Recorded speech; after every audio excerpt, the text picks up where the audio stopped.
Good evening, everyone. Good evening, Arthur, Lonnie, Helene, Henry, Judd, Bobby and Zadie, Audrey. Good to see you guys.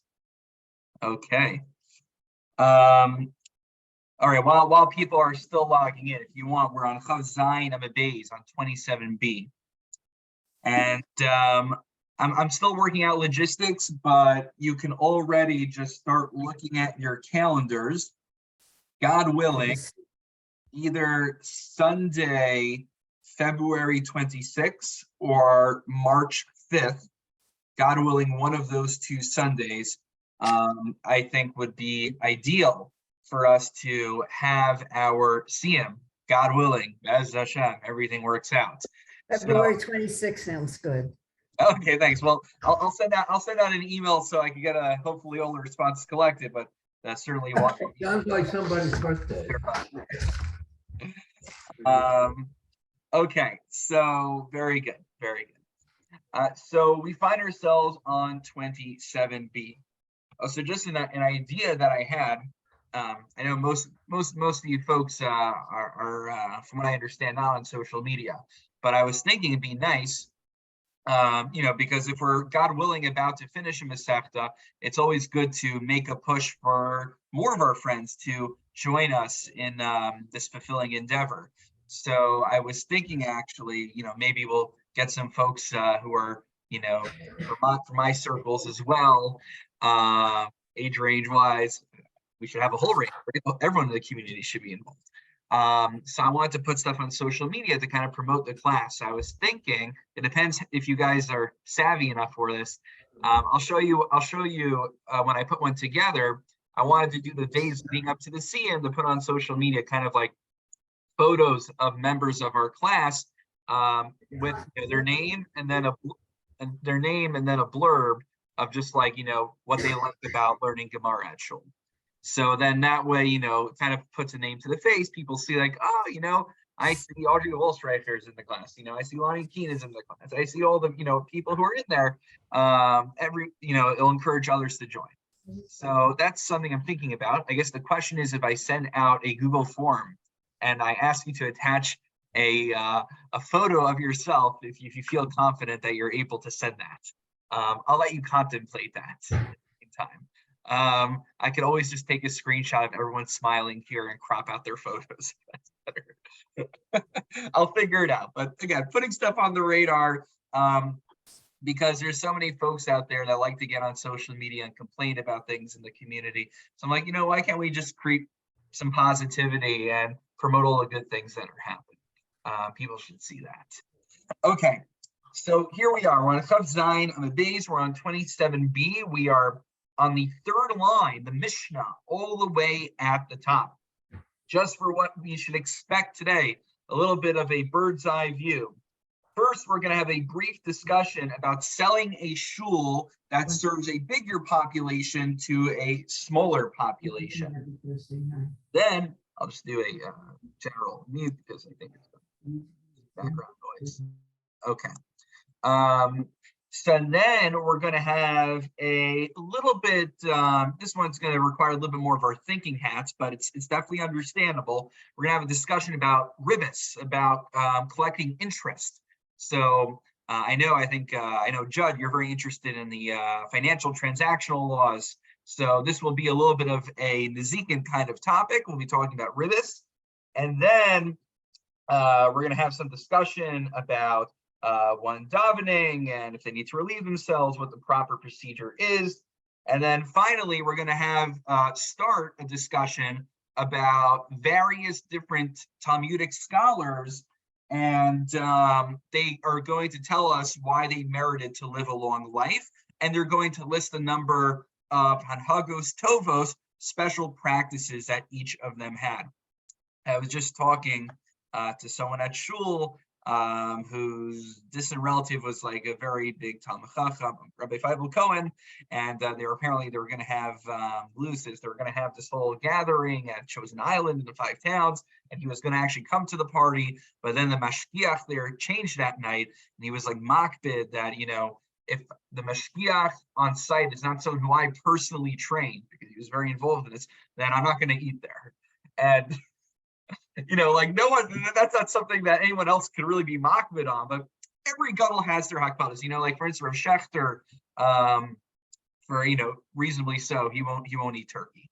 All right, we don't have the Masorah for it. So every gadol is gonna have their chumras that their community doesn't necessarily adopt. So we're gonna see what's gonna be really fascinating is we're gonna have some examples where one rabbi is going to say, if I recall correctly, that I always made a bracha before duchening, before reciting Birchas Kohanim. And we're all going to raise our eyebrows like, huh?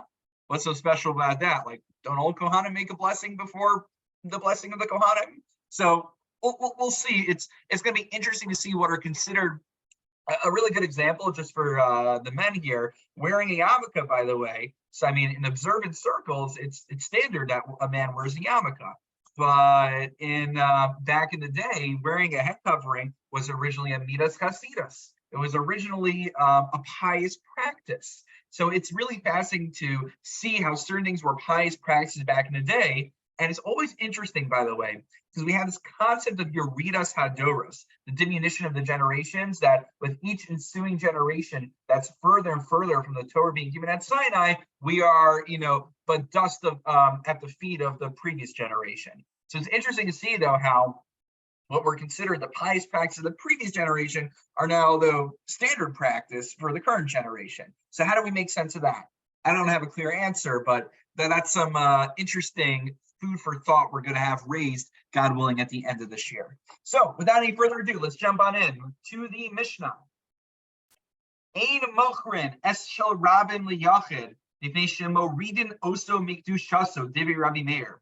Rabbi Meir is of the opinion that we do not sell a shul that serves the masses to an individual because it decreases its level of sanctity. We'll explain what that means in the Gemara. Amar lo, the sages respond, in Cain, ak lo me'ir gadol ir katana. We should never be able to sell a shul from a larger city to a smaller city. Now, it's not exactly clear what that means, because, are they picking up the shul and carrying it to the next city? It might mean that it's a community from one city, it's taking over the other, but they're a smaller population, a smaller group of people. There's different understandings. But the Chacham reply, if we're willing to sell from one community to a smaller community, selling from the rabbin, the public, to an individual shouldn't be any different. So let's go into the Gemara and try to understand what is the nature of this dispute. So the Gemara starts off saying, well, Shaper Kamile Rabbanan Meir. Nope, the Rabbanan are saying good. The sages have a good point, very compelling. So what would Rabbi Meir respond? Rabbi Meir me'ir gedola le'ir kitana me'kar kadisha, ashtanami kadisha kadisha, me'ram liyachid leika kedusha. What's the distinction? When you sell from a bigger community to a smaller community, the shul is still a shul. It's still a Beis HaKnesses where people are coming in and saying Dvarim Shebekadusha. They're reciting Kaddish. They're saying Baruch Hu. There's Kriyas HaTorah that's going on. There's Kedusha being said. But when you sell from the public and you give it to an individual, even if the only thing he does is come in and it's just his personal prayer space. He wants his own personal prayer space, his own shul, right? Some people, they decide to commission a Torah, sometime in their life. Apparently this guy, he went all out. He wanted to get a whole shul just for himself. Right? He couldn't get along with anyone. That guy was taking his seat, and he just he had it with this politics and that kiddush and everything. So he just decided, I'm having my own shul. No one else comes here. Everything, I'll give the sermon. Everything's done according to me. So the issue is, that's very nice. He's more than welcome to do that. But one man you can't say Kaddish on your own. You can't say Baruch Hu on your own.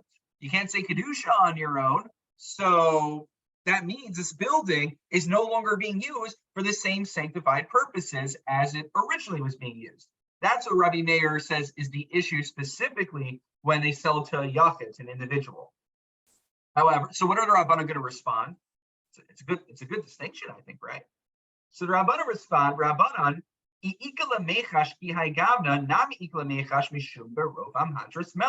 well, if you're so concerned about Kedusha, isn't there also the consideration of the Rov HaMahadras Melech? Very important concept, by the way, to know. We actually talked about the Rov HaMahadras Melech earlier in the Masechta when we were still talking about the mitzvah of reading Megillah. And we noted that if you have a choice to hear the Megillah at a big minyan or at a small minyan, everyone should really be coming together to hear at one minyan in order to be Yotzei the mitzvah. The more people brings more glory to God.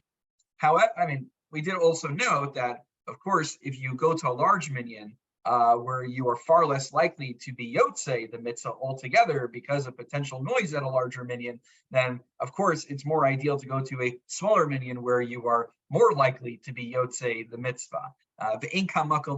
We'll leave that.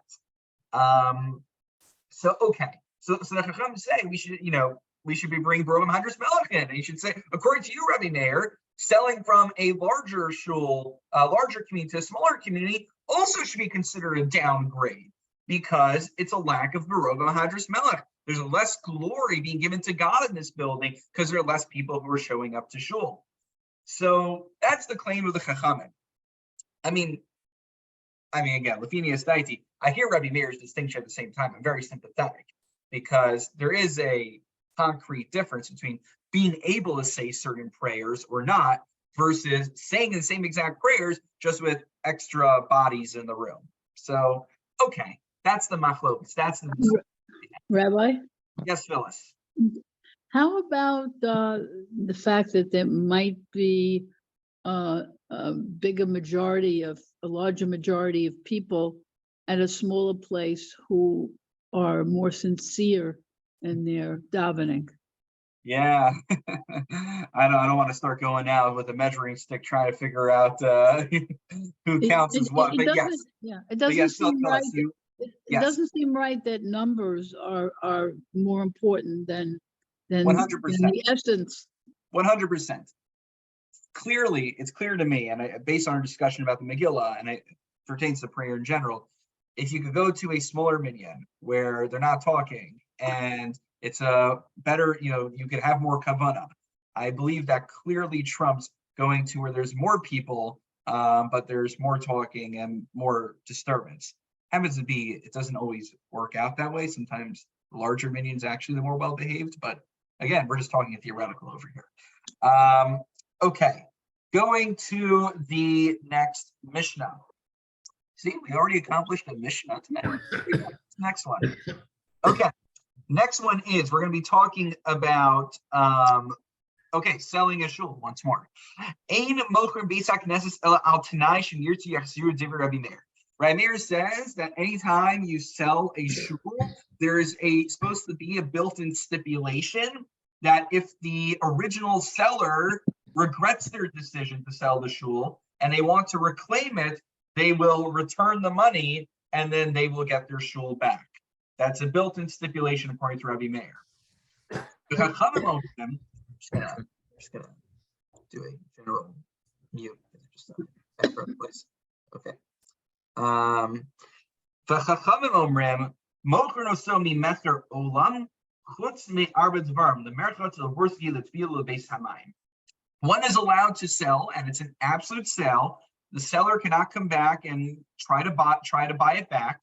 However, it just can't be sold for purposes which are not just simply non-sacred, but disrespectful to the status of what the shul once was.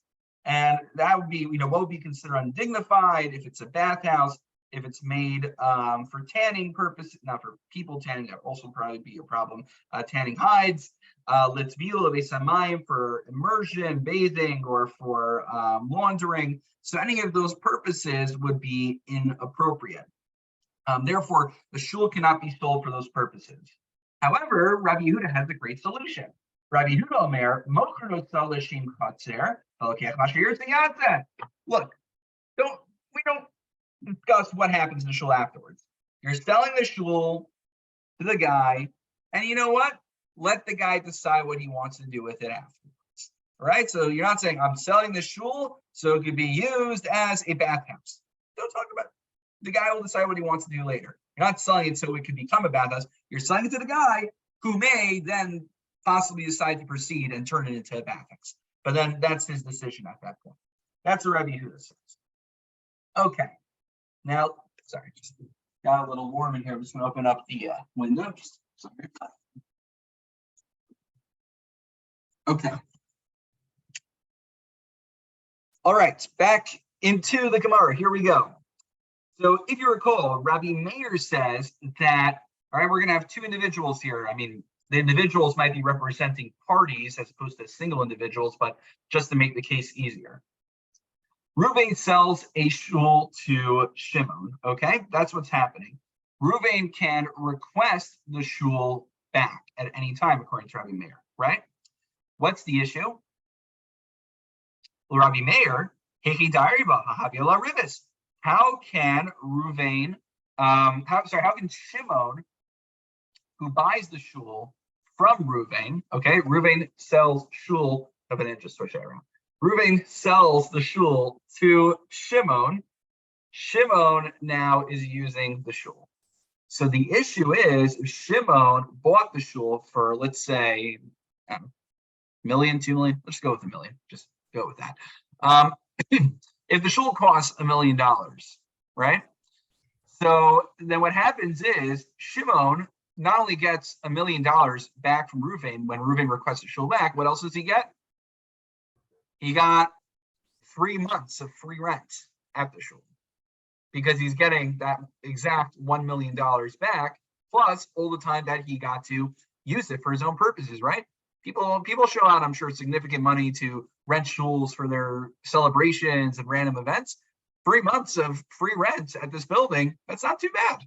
So the issue is, that's ribis, that's interest, because it's basically, what did he do in the interim? Essentially what he did was, he gave a loan to the seller, to Reuven, and then he gets back to Reuven the $1 million, same amount of money, plus the rent on top of that. So that is essentially the 3 months rent, which is, I'm sure if you have the assessors, they can figure out precisely what that would cost to rent for 3 months. That has monetary value. That constitutes ribis, interest. So, right, just for those writing down terms, ribis is interest. I'm not going to keep translating that. So just good. Ribis is interest. Okay. And he's saying the Gemara doesn't discuss something that concerns me. It's not a sale if you have a right to get it back. So it would, okay, so we're going to actually see in the continuation of the Gemara momentarily that this is like, the Gemara acknowledges that this isn't quite your average case of ribis, which that's the, okay, so let's get to that. Might be the answer to the Gemara. Amar Rav Yochanan, right? Meir b'shitas Rabbi Yehuda Amra. So Amar tzad echa b'ribis mutter. Zaidi, I think this is what you're a little bit uncomfortable with, is the fact that, well, this was a sale, and there's no, it's not like Reuven is guaranteed to ask for the shul back and give the money back. This was a sale after all. So it's only in the event that Reuven does demand the shul back and gives the money back, incidentally, it becomes ribis. But that's not the plan from the outset. So the question is, if you didn't, right, as a result, in the end of the day, it turns out that it was a ribis arrangement. But if that was not, if our plan was to make a sale and not to make an interest arrangement from the outset, but in the end of the day, it does result in interest, do we call this a ribis arrangement? That's the question. So, but what I'm looking at is what constitutes ownership. If you buy something, you own it. And how can you own it if you might have to give it back on the demand of the seller? So we have a similar concept also. I think we talked about this when we learned Makos a while back. Maybe in the second paragraph it came up. We're talking about certain ancestral property, ancestral land is also under certain. I think, I don't know, we talked about it here as well. We talked about in a walled city, I believe, one can sell their place in a walled city, but then they would have a right to reclaim it. Maybe it was within a year, if I'm not mistaken. So there is such an idea where it's a sale, but I have a schus, I have a right to demand reclaiming. So it's not that the original acquisition is nullified retroactively. That acquisition took place. It's just that I have the right to demand a reverse acquisition. Roa, is this akin to or a precedent for a het to iska? Well, I mean, Heteriska, of course, is very much Oh, interesting. In order to, I mean, for investments in general, I mean, that's what Heteriska is for. Is it addressing this specific case? I'm not sure if the Heteriska is addressing this specific case, but generally, like, if you want to make an investment or something, then that's kind of what the Heteriska is operating on. But you're right. What Paul's bringing up is that there's a very complicated idea called a Heteriska, which is basically a very ingenious halachic workaround to circumvent the laws of Ribis, because in theory, anytime you invest in a company, what are you hoping for? Not only do you hope that your stocks have some form of intrinsic value, but you hope that there'll be a certain yield. There's difference. There's what are they called? Preference stocks, or what's the right word for it? Preferred stocks. Thank you, preferred stocks. I try to read the Wall Street Journal section B when I can. So there's the preferred stocks, which actually are more likely to give you money, but don't really give you the voting decision. So the issue with that is that let's say you put in $60, and then you still have $60 worth, but you also have a yield. So that yield should constitute some form of ribis, because you essentially are giving the person some sort of loan in order to build up the company. And now not only do you have $60 in theory, even though it's not liquid per se, but you are making more money off it. No, what it is, with stock, it is an ownership interest in the company. And so the value of your ownership interest can shift based upon the profits made by the company or the outlook of the company. So it's not a loan, there can't be interest, it's investment, it's ownership. Right. No, absolutely. Heteriska is definitely, and it's a good topic for myself to review as well. It's definitely worthy maybe of a future share that we should do. But I didn't come to share tonight. Regrettably, I didn't come prepared with all the material on this, so I'm not prepared to get into the details. But I see that there is great interest in this topic. That was not intentional. Great interest in this topic. But again, as a common law attorney, what I'm looking at is what I learned in law school constitutes ownership, and it's analogous to a can of pickup sticks.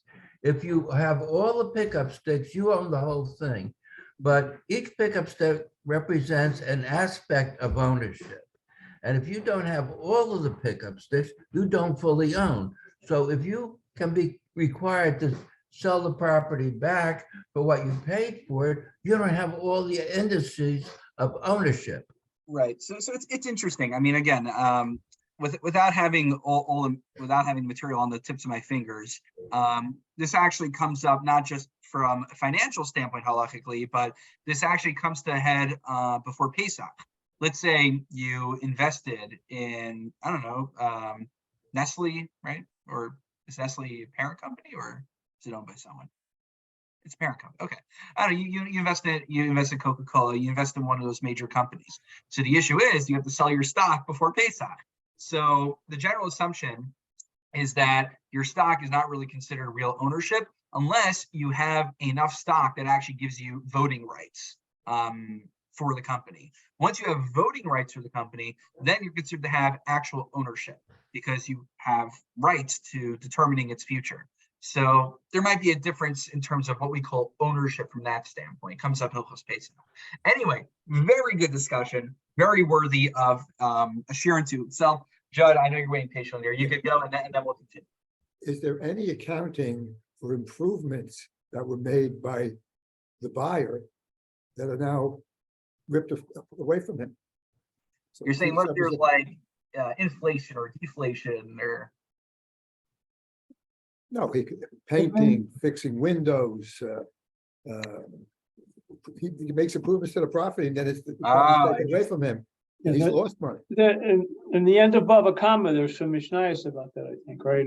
Yes, I think Henry's right. And let's say there's not, I think there's even cases that come up in terms of where you didn't really ask for the help, but the guy came and improved it anyway. And do you owe the person money for those?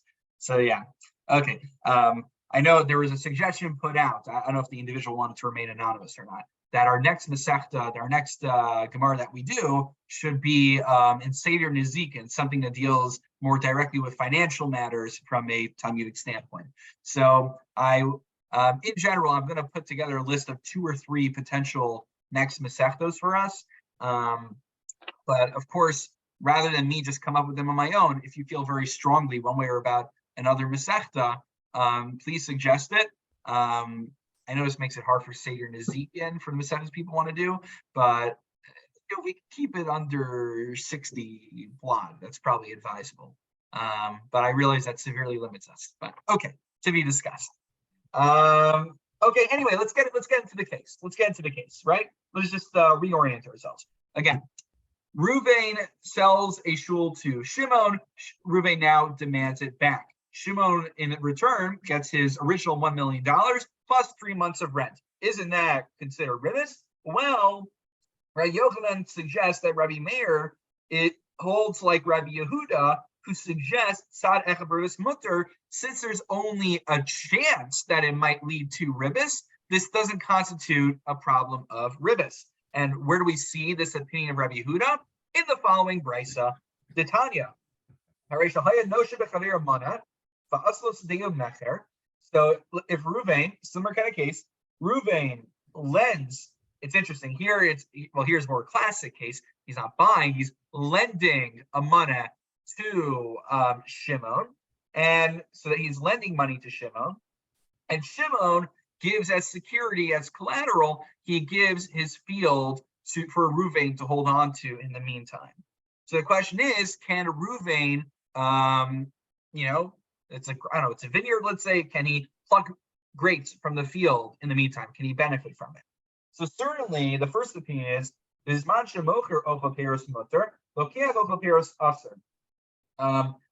funny, the terminology that's being used here can be a little bit confusing. When the mocher is the seller is eating the fruits, meaning the person who gave his field as collateral, we're calling him the seller. He's really the borrower. So I know the terms are a little confusing. Shimon, right? So Shimon, who gives the field as collateral, is certainly allowed to eat from the fruit of his own field, but however, the opinion of the Tana Kama, the first opinion, is that even though Reuven is holding onto the field as a security, he still is not allowed to benefit from the fruits of the field. He's just supposed to hold on to it. In the event that the loan defaults and he's not able to pay it back, so then he could take the field for himself. But he's not allowed to benefit from it in the interim. However, Rabbi Yehuda Omer, afilu lokeach ocho peros mutter. Rabbi Yehuda says, even the person, Reuven, who is merely watching the field, holding on to it as collateral in the meantime, he would be allowed to actually eat from the fruits of the field, even though in the event that the field is indeed returned and he gets his money back, he gets the loan back. So then what would happen? He would get the same amount of money back, plus he would get all those fruits that he ate in the interim, which would be interest. However, there's a chance that the loan will default and he will be able to own that field anyway, in which case it's his field, so it's not interest because he didn't get his money back. It's like a sale. So Rabbi Yehuda's okay with the lender eating from the field in the interim because there's only a chance that it might constitute ribbis. And that's not enough for it to constitute ribbis, according to Rabbi Yehuda. Rabbi Yehuda says, and how do I know this is true? The baitis ben zonei shasdei mecher api Rabbi Elazar ben Azariah. This is precisely what happened under the guidance of Rabbi Elazar ben Azariah, that Reuven, the lender who was holding on to the field as collateral, was permitted to eat from it in the interim. However, not everyone agrees on how this story went down. Amrlo, the sages respond, Misham Raya? You're mixing up your facts. Actually, it was just the guy who actually owns the field, the borrower who gave the field as collateral, he was the only one eating from the field at the time. So don't make up Bubba Mises to support your position, they say. My Beinahu, point being is, what is the root of their disputation. Their dispute is, as we explained, whether the chance of there being ribis makes it ribis. Mar savar tzadach b'ribis mutter, mar savar tzadach b'ribis aser. We saw the position of Rabbi Yehuda is that only a chance of ribis would not be problematic. Which, why do we bring this all in? Which is why Rabbi Meir is fine with Reuven selling a shul to Shimon and demanding it back, even though there's a chance that Shimon winds up at the end of the day with the same $1 million plus 3 months of free rent. That's one way to look at it. Rava Amar, Sad Echa Baribas Aser. No. Everyone holds that if there's a chance, even a chance of ribis, it's going to count as ribis. It's interest. Too bad. What's going on here in this dispute between Rabbi Yehuda and Tanakama? V'hacha ribis amanasa hachser ikabinayu. Mar savar ribis amanasa hachser. Mutter mar savar aser. What's their dispute? Everyone agrees that in the event that Shimon, who is taking a loan from Reuven, if Shimon actually pays up the loan, meaning he returns the money in full to Reuven, and Reuven now has to return the field, not only does Reuven have to return the field, if he chose to eat fruit from it in the interim, he would have to compensate Shimon accordingly for any benefit he derived from the field in the interim. In other words, there would be no ribis. The only question is, in theory, while Reuven is eating from the field, it might be considered like interest at the time, even though down the line he's going to pay for it. So the question is one allowed to kind of derive a form of ribis at the moment, even though he plans on paying back later? That's a more limited scope of dispute. And if you look at Tosfos says, or Rabbi Meir Demasni,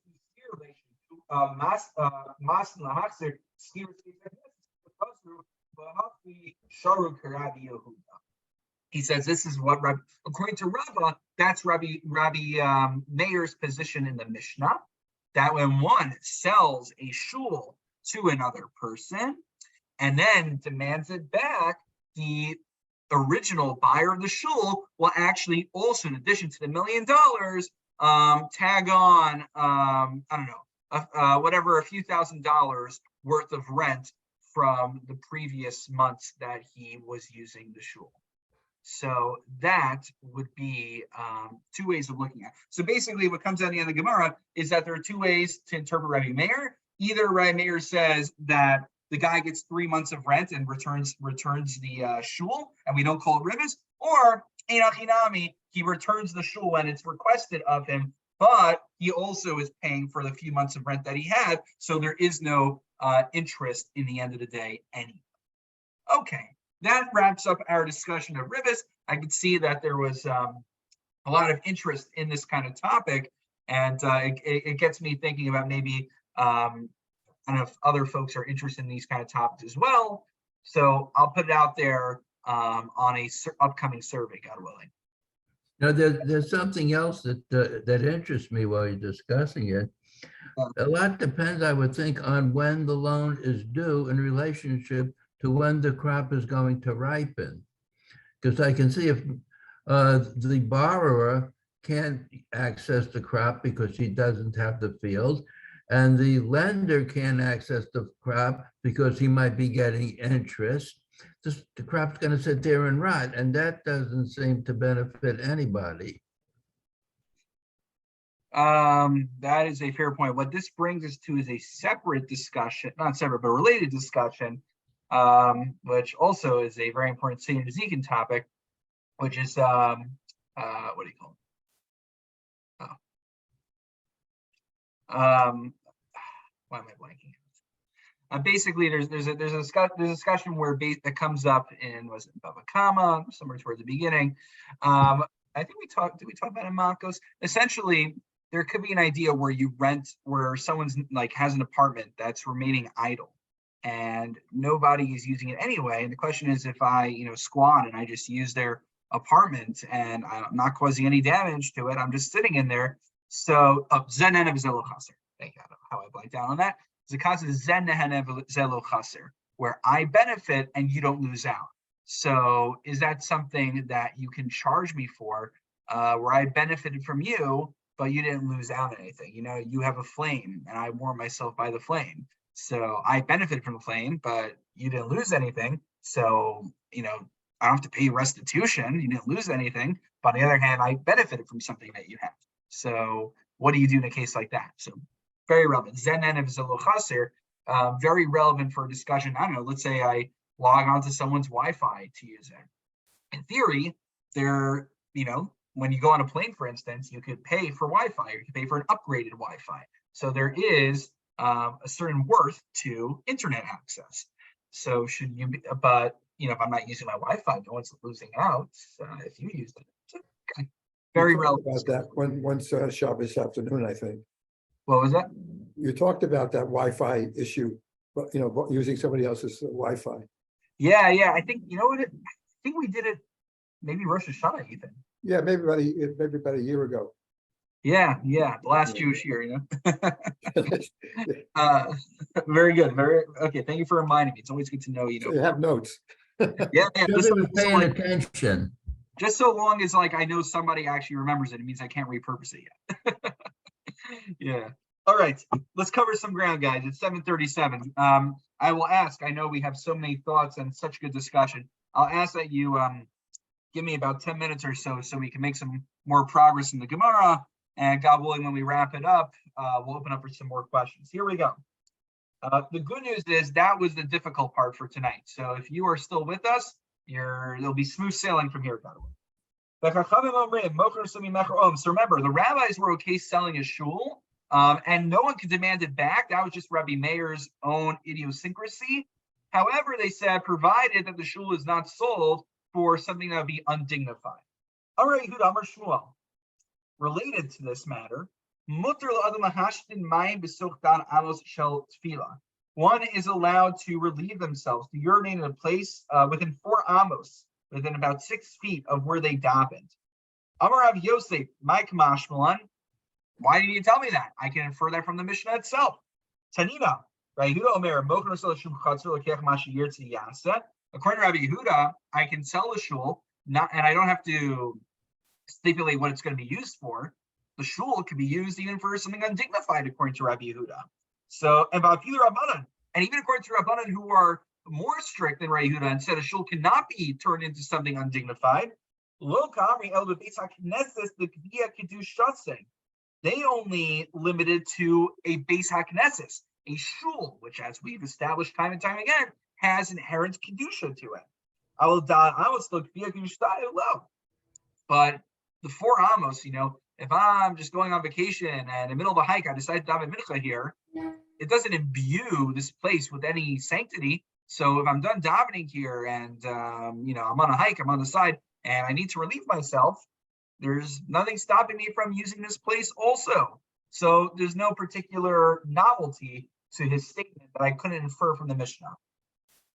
On this topic, Tani Tana Kameder Rav Nachman. So now we're going to learn a brisa. Here we go. Hamispalo marchik dalet amos umashtin. V'amashtin marchik dalet amos umispalo. Someone who's davening and needs to relieve themselves, they should distance themselves 4 amos from where they were davening. V'hamashtin, and someone who relieves themselves, marchik dalet amos umispalo, they should then distance themselves 4 amos and daven. Amarle. I understand that someone who relieves themselves then distance themselves 4 amos in order to daven. After all, Tanina, this is from Brachos. Okay, I guess I could have guessed that. Kama yarchik mehem umin hatsoa dalet amos, because it says explicitly in the Mishnah and Brachos that one should distance themselves from urine and from feces 4 amos before davening. But why, just because you were once davening here, do you then need to distance yourself 4 amos from where you're davening before you relieve yourself? Because by that logic, all the pathways of Naharda it would be usher for one to take a pit stop, because it's there's so many rabbanim, so many people, not just rabbanim, so many Jews who are going down these paths, who are davening, who are learning. It should be usher to go to the restroom anywhere in the Hardah, because at some point in time, presumably somebody was davening in this spot. So clearly, we don't sanctify the place that we have an ad hoc davening session. So, and if you remember, this harkens back to our discussion about the Rechovo Shel Ha'ir, the street in the city, where on occasion we would come out during the fast days when we're praying for rain. There would be an ad hoc service in the temple's in the village square, but there's no residual kedusha afterwards. You could set up your shops and do whatever you want after. So rather, it's not that you have to distance yourself actively. Dalan Amos, Tani Yishvat. It means you should wait the amount of time that it takes to wait for Amos. You should wait a few moments before you proceed. So, meaning you should wait. Let's say you're davening, you wait the amount of time it takes to walk 4 amos before relieving yourself. And if you relieve yourself, you wait a few moments, the amount of time it takes to walk 4 amos before you go ahead and you resume or proceed to daven. So, Bishlam, let's try to understand this. I understand Mashkin Yishak Dehilach Dalat Amos Rishuni Tzotis. I understand why if someone relieves themselves, you forgive me for being graphic, I'm just trying to help you understand the Gemara. Could be additional droplets still. So, therefore it's very practical that one should wait a few moments before proceeding to daven. Ella, mispalel yishak dihilach dalat amos lavali. Why should someone who's davening but then needs to relieve themselves? Why should they have to wait? Why should they have to wait a few moments? If they're done davening, they're done davening the moment they're done davening. Let them go ahead and do whatever else they need to. So Ravashi Shakol dalat amos tfilos to do chushim marchashim tzevase. Because even after you think you're done davening, the davening is still a little bit on your mind, hopefully. The words are still fading from your mouth, and therefore it is appropriate to wait a few moments before jumping from having the name of God in your mouth to then jumping to performing bodily functions. And I think that's something that's probably rather intuitive to us. So there you have it. Okay. Apropos of this discussion, we're now at the final section. We're going to talk about special practices that the sages had that they believe gave them longevity of life. One of the practices is that someone was very careful about when they daven and relieve themselves, and that's kind of the transition of how we segue from this discussion to that discussion. Here we go. Rebbe Zakkai. They asked Rabbi Zakkai, what gave you such a long length of days? I never relieved myself within 4 amos of where I davened. Not only did he wait Daled amos, but he didn't even relieve himself within the proximity of where he had davened, which is, I believe, a special practice for him, but I believe it's accepted as standard practice as well. Again, this is a time where they didn't have like designated restrooms, so you have to understand why it's not as patently obvious as it is to you and me. I never called my friend a nickname. Sosis points out that we already know that it is forbidden to call somebody based on the Gemara Bava Metzia. Remember, we had a discussion about Nasmar, political correctness, all that fun stuff. So in that discussion, we mentioned that one's not allowed to call someone by a pejorative nickname. His special Hanhaga Tova was that he was so careful, he didn't call anyone by any nicknames. And I think Marissa was telling me, like, she had some from coworker or someone, and basically they were makbid not to call their kids by any nicknames. And it was like a firmer community, so apparently it's like a thing in the firmer like Jewish communities, but also it's like a Southern thing to give people double names and call them by double names. Like Mary Lou, and so so yeah, so like in the Jewish community also, like we I was about to give names of our relatives, but I didn't think it's on her side of the family, so I don't think she'd appreciate it. Great, say, Rabbi, what do we have? We got Bar Salman, right? We got George Alman, yes, I Bar was Salman. thinking There's an of example, him. right? So it's a thing. So they were like, because they're very mock, but not to even like sound coming close to the nickname, they always call their kid by their double name. That was their shtick. Apparently, it's derived from this Gemara. Below Vitali Kiddush Hayom, and I also never neglected to make Kiddush Hayom. I want to take a moment just to appreciate this, even though I know we're kind of time crunch. I always made sure to be careful to make Kiddush during the daytime of Shabbos on wine. So this is super. Sorry, I just saw a weird message. Let me disable WhatsApp on my background. That's the popping you keep hearing, which is distracting me. Sorry for me. Let me just turn it off. Okay, thank you for your patience. So Kiddush Hayom, some of you I know are in the Sefer Chinuch Shir. So as we learned, it's a rabbinical mitzvah. You're not even feeling anything on a doraisa alone. And on top of that, Kiddush Hayom, we've mentioned, it's just like a quick borei free agafa, nothing special. You could have Chamar Medina instead, but look at the extent that these rabbis went out of their way to ensure that they had wine, even just for Kiddush Hayom, and then ask yourselves when you're at Kiddush next time, if you don't plan on making Kiddush on wine, why we're not doing that. So here we go. He said, I had an elderly mother. She sold her, it means like a covering of the head, but it's presumably not referring to her head covering, but it's like a veil or something that's actually covering her hair. And she sold it in order so that I would have money to afford wine for Kiddush.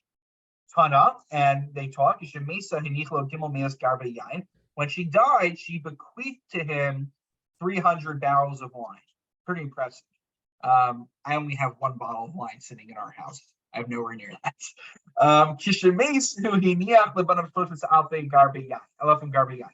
And when he died, he increased it to 3,000 barrels of wine he left for his kids. So clearly there were no drinking issues in his family. Rav Huna, okay, so look at the extent they go for wine. Rav Huna have a asar risa. Rav Huna came in, he was wearing some sort of grass on him or something. He didn't seem he could afford proper clothing. He came before Rav. Amarle, Rav says to him, hi, what's going on with you? Why aren't you dressed properly? Amarle, I didn't have enough money to afford wine for Kiddush. So I sold my belt in order to afford money to buy wine for Kiddush. And so when he came before Rav, Amarle, I just went back, my mistake. Amarle, Yehi de Situm Bishirai. May it be God's will that one day, because of your righteousness, one day you will be covered in fine silk. Okay, one day, Ki Ichlal Rabba, when his son Rabba was going into the chuppah, Rashi says, to get married. Clearly, he must have expended a lot of money on this. Rav Huna, Ish Gutzahava, apparently he was a short guy, and Gana Puria, he was laying on his bed. Asiam Bante Kalase, Shokha Sharminai Lai, Adi Itum Bishrai. They threw their garments of silk upon him until he was fully covered in them. In other words, he was able to ensure that they had proper silk, and apparently there was excess silk, and they threw it on him as well. And so he was blessed to have not just posterity, but also that the posterity were secure financially. Shamarav. So now we can end the story here and say, wow, this is such a beautiful story, happy ending. But we don't always go with the happy endings, right? Shamarav, the Ikbid. Rav, remember Rav, he's the one who gave the blessing that he should get fine silk. So how do you think Rav feels about this? Like, he might be happy for him, but also Ikbid. Ikbid, he was upset. Why? Amar. Why? Clearly, Rashi points out it was an Eis Ratzon. Clearly, my blessing was effective enough to bring you financial security and wealth. So why can you not respond when I bless you? B'chein lamar, and so may it be for you as well. So I too could have reaped the blessing that I gave to you. So you upset at him for that. By the way, that's a response. Someone gives you a blessing and you're not sure what to, you say, thank you, thank you. You say, B'chein lamar, and so may it be for you. That's a proper Jewish response to when someone gives a blessing. Good concept good phrase to know. B'chein lamar. And I guess b'chein lamaras for a woman. Okay. Finally, almost finally. Rabbi Elazar ben Shmuel b'maharach liyama. What did you do, Rabbi Elazar ben Shmuel, that you had length of days? Another important concept. I never use a shul as a shortcut. That's it was a big challenge in the chapel. People would cut through the chapel to go out the emergency exit door. Now it's marked as emergency exit door, and hopefully people abide by it for that reason also. But it was an issue that people would just go through the chapel and out the shul, but you're not supposed to use the shul as, in particular, the chapel, the sanctuary rooms that are designated for prayer. One should not use it as a shortcut. Velo pisati al roshe kadosh. I wouldn't step over the heads of members of our holy nation. They would sit on the floor back then, and it might be easier. You're in the movies, you're trying to go in, so you step over the person to get out. So he never did that. I was always told as a kid, don't step over anyone because then it'll stunt their growth and it'll do this and that. I don't know. Maybe this is where they got it from. V'lo nisati kapai b'lo bracha, and also I never made a blessing when duchening. When saying Berachos Kohanim, I always made sure to recite a bracha beforehand. Once again, one way to understand it is just that he was makbid on this mitzvah. He was very careful. I think we live in a post-Talmudic era where this is just standard practice. You have to remember, back in times of the Gemara, they were still forming some of these ideas. These are the people who are in Shas itself, so they didn't own their own Gemaras to read. These are the people who are in the Gemara. So some practices that are recording the Gemara, I think, were not as widespread during the times of the Gemara yet, because Shas was not published. So another, you see in other Gemaras, like in Brachos, that making a bracha on the Torah, we talked about this a few weeks ago, making a bracha before reading the Torah wasn't as obvious to people also, even though that's standard practice today. So again, things that are standard today weren't as obvious back then, so they were considered pious practices. Finally, now we're actually finally. What did you do? I prayed you got to extend your days. I always made to shul first. So he was the rabbi, so he wanted to make it to shul before everyone else did. It makes a good impression. I try to do that when I can. I also try to, help out at home sometimes, right, Marissa? It doesn't always help with getting to shul particularly early, but I do try to get there on time. I never led benching, or back then, the guy didn't just make the zimun, he actually recited benching out loud. Everyone listened through Shamea Ka'onet. So I never led benching when there was a Kohen present. I gave it to the Kohen, right, Zaini? And I never ate from an animal in which the matanos, the gifts that are meant for the Kohen, were not separated. It's referring to the foreleg, the chai and the cheeks, jaw area, and the cave of the stomach, Rashi says. That's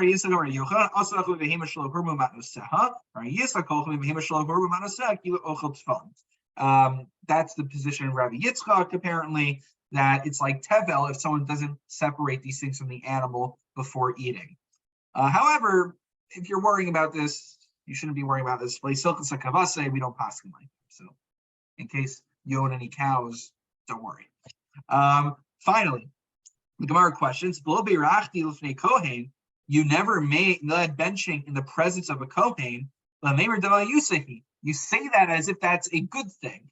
But remember, you are a Talmud Chacham, you're a Torah scholar. So the question is, when you have a Kohen and a Torah scholar, who trumps whom? V'hamar of Yochanan, Kol Talmud Chacham shemavarich lefanav afilu kohen gadol am haaretz, osa Talmud Chacham chayev misa. That Basically, I mean, it's hyperbole, presumably. I don't think they're actually putting the Torah scholar to death over it, but a Torah scholar should be taking precedence over a Kohen Gadol who is not a Torah scholar, who doesn't know any Torah, because you're not simply honoring the Torah scholar, you're honoring the Torah that they possess. It's Kavod Torah.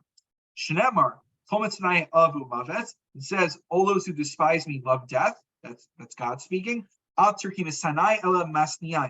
read that as those who hate, but despise, but those who cause others to despise me. So the question is, Rabbi Yitzchak, why is that so special that there were Kohanim who always led in your presence? If you're a big Talmud Chacham, really you should have led benching. So the answer is, Kika Amar Ibashavin. What's the case that we're criticizing Talmud Chacham? When there isn't a Kohen of equal stature. Clearly, if you have Talmud Chacham A, Talmud Chacham B, but Talmud Chacham B is also in addition a Kohen, that would outweigh the scale, and he should lead benching. Now, Tosa says, well, what's the Chiddush then? Who cares? What's the Gemara informing me then? The answer he says is that if you have two Talmidei Chachamim, this guy mastered, X amount of Masechtos, this guy, did a little bit less. We don't take out our yardstick to figure out, who's the bigger Talmud Chacham. If they're both knowledgeable Torah people, we defer to the one who's a Kohen. If it's clear, we have to start thinking about who knows more. We don't start playing that game. Standard practice nowadays is that we just defer to the Kohen. However, this wasn't always obvious. I think even during times where we showed him, it wasn't obvious at that point. There's a Tshuva of the Rashba, I believe, that deals with that's important for this discussion. Anyway, it's 7:57 with hardly any time to spare. This is officially we end tonight. I want to thank you all for joining. Again, just a reminder, folks, who join us for Sunday, Monday, Marissa and I are going to be away this weekend starting tomorrow morning through Monday. So there's no Sunday or Monday shear, but there will, God willing, be Thursday shear next week. So wishing you all a good Shabbos, Freilich and Hanukkah, and God willing, once I get more details, I will email them out to you about the CM. All right? Thank you, Rabbi. All right. Good Thank you. Shabbos. Good Shabbos. Good Shabbos, everybody. Take Good care. Shabbos. Good Chodesh.